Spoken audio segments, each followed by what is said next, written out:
એક અહીંયા કોષ્ટક આપ્યું છે, પરિણામ આપ્યા છે, પ્રક્રિયકોની સાંદ્રતા અને વેગ આપ્યો છે, dBr2/dt સાપેક્ષે વેગ આપ્યો છે.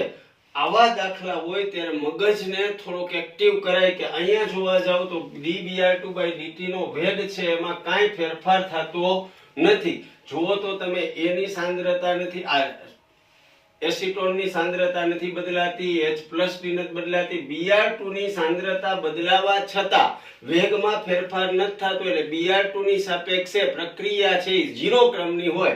હવે અહીં Br2 ની સાપેક્ષે 0 ક્રમની હોય એવો એક જ વિકલ્પ કલકત્તી C આપ્યો છે. એટલે આન્સર આવશે વેગ બરાબર કે એસિટોન અને H+ ની સાંદ્રતા. મિત્રો વિચારજો કે Br2 ની સાપેક્ષે અહીંયા વેગ છે એ બદલાતો નથી, સાંદ્રતા બદલાતી હોવા છતાં એટલે Br2 ક્યાંય ભાગ લેતો હશે નહીં. એટલે Br2 ની ઉપર 0 ક્રમ હશે.